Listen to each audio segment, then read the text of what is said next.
Metro ticket ದರವನ್ನು ಏರಿಕೆ ಮಾಡುವುದಕ್ಕೆ BMRCL ನಿರ್ಧರಿಸಿದೆ. ಇದೇ ವಿಚಾರಕ್ಕೆ ಸಂಬಂಧಪಟ್ಟಂತೆ ಈಗ ರಾಜಕೀಯ ಜಟಾಪಟಿ ಕೂಡ ಜೋರಾಗ್ತಾ ಇದೆ. ನಮ್ಮ ಮೆಟ್ರೋ ದರದ ಟಿಕೆಟ್ ದರ ಏರಿಕೆ ವಿಚಾರ ರಾಜ್ಯ ಸರ್ಕಾರದ ವಿರುದ್ಧ ಸಂಸದ ತೇಜಸ್ವಿ ಸೂರ್ಯ ಮತ್ತೊಮ್ಮೆ ಕಿಡಿಕಾರಿದ್ದಾರೆ. ಬೆಂಗಳೂರು ಮೆಟ್ರೋ ದೇಶದಲ್ಲಿಯೇ ದುಬಾರಿ ಮೆಟ್ರೋ ಆಗಿದೆ ಅಂತ ಲೇವಡಿಯಾಡಿದ್ದಾರೆ. ಸಾಮಾನ್ಯ ಜನ ಮೆಟ್ರೋ ಬಳಸದ ರೀತಿ ಆಗ್ತಾ ಇದೆ. ದೆಹಲಿ, ಚೆನ್ನೈ, ಕೊಚ್ಚಿಗಿಂತ ನಮ್ಮಲ್ಲಿ ಟಿಕೆಟ್ ದುಪ್ಪಟ್ಟು ದರ ಆಗಿಬಿಟ್ಟಿದೆ. ರಾಜ್ಯ ಸರ್ಕಾರ BMRCL ಜನರನ್ನ ಹಗಲು ದರೋಡೆ ಮಾಡ್ತಾ ಇದೆ, ಸುಲಿಗೆ ಮಾಡ್ತಾ ಇದೆ ಅಂತ ಹೇಳಿ ಕಿಡಿಕಾರಿದ್ದಾರೆ ಸರ್ಕಾರದ ವಿರುದ್ಧ, BMRCLನ ವಿರುದ್ಧ. ನಿನ್ನೆ ಪತ್ರ ಕೂಡ ಬರೆದಿದ್ರು ಮುಖ್ಯಮಂತ್ರಿಗಳಿಗೆ, BMRCLನ MDಗೆ. ಈಗ ವಾಗ್ದಾಳಿಯನ್ನು ನಡೆಸಿದ್ದಾರೆ. ಪ್ರತಿ ಬಾರಿ ಮೆಟ್ರೋ ಟಿಕೆಟ್ ದರದ ಏರಿಕೆ ವಿಚಾರಕ್ಕೆ ಇದೇ ರೀತಿ ರಾಜಕೀಯ ಜಟಾಪಟಿ ಆಗುತ್ತೆ ಹೊರತು ಟಿಕೆಟ್ ದರವನ್ನು ನಿಯಂತ್ರಿಸುವ ಕೆಲಸ ಆಗ್ತಿಲ್ಲ. ಬೆಂಗಳೂರು ಮೆಟ್ರೋ ಈಗಾಗಲೇ ದೇಶದಲ್ಲೇನೆ ಕಾಸ್ಟ್ಲಿಯೆಸ್ಟ್ ಮೆಟ್ರೋ ಅಂದರೆ ಬೆಂಗಳೂರು ಮೆಟ್ರೋ ಅಂತಾಗಿದೆ.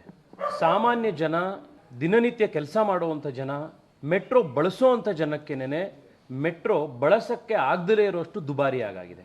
ಡೆಲ್ಲಿಯಲ್ಲಿ, ಮುಂಬೈಯಲ್ಲಿ, ಚೆನ್ನೈಯಲ್ಲಿ, ಕೊಚ್ಚಿಯಲ್ಲಿ ನೀವು 10 ಕಿಲೋಮೀಟರ್ ಟ್ರಾವೆಲ್ ಮಾಡೋದಕ್ಕೆ ಎಷ್ಟು ಖರ್ಚಾಗುತ್ತೋ ಅದೇ 10 ಕಿಲೋಮೀಟರ್ನ ಬೆಂಗಳೂರು ಮೆಟ್ರೋದಲ್ಲಿ ನೀವು ಟ್ರಾವೆಲ್ ಮಾಡಲಿಕ್ಕೆ ದುಪ್ಪಟ್ಟಾಗುತ್ತೆ. ಕೇವಲ 8-10 ತಿಂಗಳ ಹಿಂದೆನೇ ಬೆಂಗಳೂರು ಮೆಟ್ರೋ ಅವೈಜ್ಞಾನಿಕವಾಗಿ ಜನರ ವಿರೋಧದ ಮಧ್ಯೆ, ನಮ್ಮೆಲ್ಲರ ವಿರೋಧದ ಮಧ್ಯೆ ಮೆಟ್ರೋ ದರಗಳನ್ನು ಏರಿಸಿತ್ತು.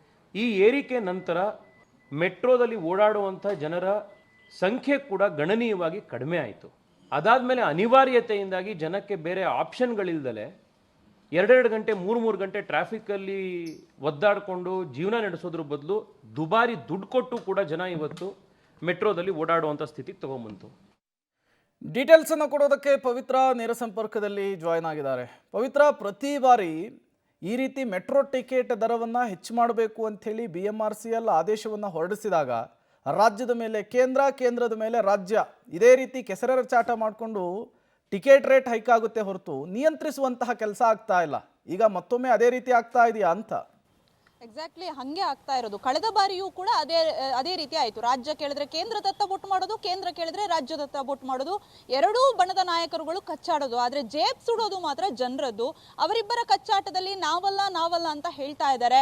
ಕಳೆದ ಬಾರಿಯೇ ಬರೋಬ್ಬರಿ 100% ಅಷ್ಟು ಮೆಟ್ರೋ ದರ ಹೈಕ್ ಆಗಿತ್ತು. ಅದಾದ ಬಳಿಕ ಸಾಕಷ್ಟು ಪ್ರಯಾಣಿಕರು ಗಲಾಟೆ ಮಾಡಿದ್ರು. ಪಬ್ಲಿಕ್ ಟಿವಿ ಕೂಡ ವಿಸ್ತೃತವಾಗಿ ವರದಿಯನ್ನು ಬಿತ್ತರಿಸಿತ್ತು. ಅದಾದ ಬಳಿಕ 75% ಅಷ್ಟು ಇಳಿಕೆ ಮಾಡಿತು. ಆದರೂ ಕೂಡ ದೇಶದ ದುಬಾರಿ ಅಂತ ಅಂದ್ರೆ ನಮ್ಮ ಬೆಂಗಳೂರಿನ ಮೆಟ್ರೋನೇ ಈಗ ಮತ್ತೆ ಅಂದ್ರೆ ವಾರ್ಷಿಕವಾಗಿ ಪ್ರತಿ ವರ್ಷವೂ ಕೂಡ 5% ಅಷ್ಟು ದರವನ್ನ ಏರಿಕೆ ಮಾಡುವಂತಹ ಪ್ರಸ್ತಾವನೆ ಇದೆ. ಫೆಬ್ರವರಿಗೆ ದರ ಏರಿಕೆಯ ಪ್ರಸ್ತಾವನೆಯನ್ನ ಕೂಡ ಇಟ್ಟಿದೆ. ಈಗಾಗಲೇ ಆಲ್ರೆಡಿ ಜೇಬ್ ಸುಡುತ್ತೆ. ಈಗ 60 ರೂಪಾಯಿ ಇದ್ದಿದ್ದು 90 ರೂಪಾಯಿ ಆಗೋಗಿದೆ, 100 ರೂಪಾಯಿ ಆಗೋಗಿದೆ ಟಿಕೆಟ್ ದರ. ಈಗ ಮತ್ತೆ 5% ಅಂತಂದ್ರೆ ತುಂಬಾ ಜನ ಬೆಂಗಳೂರಿನ ಜನ ಮೆಟ್ರೋಗೆ ಡಿಪೆಂಡ್ ಆಗಿದ್ದಾರೆ. ಎಲ್ಲರ ಜೇಬು ಕೂಡ ಸುಡುತ್ತೆ.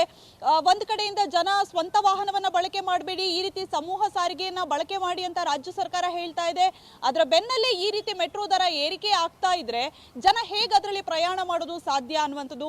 ಈಗ ಸಂಸದ ತೇಜಸ್ವಿ ಸೂರ್ಯ ಅವರು ರಾಜ್ಯ ಸರ್ಕಾರಕ್ಕೆ, ಕೇಂದ್ರ ಸರ್ಕಾರಕ್ಕೂ ಕೂಡ ಈ ದರ ಕಡಿವಾಣ ಹಾಕಿ ಅನ್ನುವಂತಹ ಪತ್ರವನ್ನ ಬರೆದಿದ್ದಾರೆ, ಸುದ್ದಿಗೋಷ್ಠಿಯನ್ನ ಮಾಡಿದ್ದಾರೆ. ಒಂದ್ ವೇಳೆ ನಾವು ಮೆಟ್ರೋ ದರವನ್ನ ಏರಿಕೆ ಮಾಡಿದ್ರೆ ಪ್ರತಿ ಮೆಟ್ರೋ ಸ್ಟೇಷನ್ಗಳಲ್ಲೂ ಪ್ರತಿಭಟನೆಯನ್ನ ಮಾಡ್ತೀವಿ ಅಂತ ಹೇಳ್ತಾ ಇದ್ದಾರೆ. ಆದ್ರೆ ಈ ರೀತಿ ಕೆಸರೆರ ಚಾಟದಲ್ಲೇ ಮುಂದುವರಿಯುತ್ತೆ ವಿನಃ ಅದಕ್ಕೊಂದು ಪರಿಹಾರ ಅಂತ ಇರೋದಿಲ್ಲ. ಹಾಗಾಗಿ ಫೆಬ್ರವರಿಗೆ ದರವನ್ನ ಏರಿಕೆ ಮಾಡ್ತೀವಿ ಅಂತ BMRCL ಕೂಡ ಪಟ್ಟು ಹಿಡಿದಿದೆ. ಈಗ ಪ್ರಯಾಣಿಕರ ವಿರೋಧದ ಬಳಿಕ ಯಾವ ರೀತಿ ನಿರ್ಧಾರವನ್ನ ಕೈಗೊಳ್ಳುತ್ತೆ ಏನು ಅನ್ನುವಂಥದ್ದು ನೋಡಬೇಕಾಗಿದೆ. ಪ್ರೇಮ್. ಓಕೆ, ಥ್ಯಾಂಕ್ ಯು ಪವಿತ್ರ ತಮ್ಮೆಲ್ಲ ಮಾಹಿತಿಗಾಗಿ. ಟಿಕೆಟ್ ದರ ಏರಿಕೆ ಆಗ್ತಾನೆ ಇರುತ್ತೆ. ರಾಜಕೀಯ ನಾಯಕರುಗಳು ಈ ರೀತಿ ವಾಗ್ದಾಳಿಯನ್ನು ನಡೆಸ್ಕೊಂಡು ಜನರನ್ನು ಮಂಗ ಮಾಡ್ತಾನೆ ಇರ್ತಾರೆ. ಈಗಾಗಲೇ ತೇಜಸ್ವಿ ಸೂರ್ಯ ಅವರು ಪತ್ರವನ್ನು ಬರೆದಿದ್ರು BMRCLನ MDಗೆ, ಮತ್ತೊಂದು ಕಡೆ CM ಸಿದ್ದರಾಮಯ್ಯನವ್ರಿಗೆ. ಈಗ ವಾಗ್ದಾಳಿ ನಡೆಸಿದ್ದಾರೆ. ನೀವು ಹೋಗಿ ಕಾಂಗ್ರೆಸ್ ನಾಯಕರನ್ನು ಕೇಳಿ, ಇದಕ್ಕೂ ನಮಗೂ ಸಂಬಂಧ ಇಲ್ಲ, ಎಲ್ಲವೂ ಕೂಡ ಕೇಂದ್ರದ ನಿರ್ಧಾರ ಅನ್ನುವಂತಹ ಮಾತುಗಳನ್ನು ಆಡ್ತಾರೆ. ಬಟ್ ಬಲಿಪಶುಗಳಾಗುವಂಥದ್ದು ಜನ.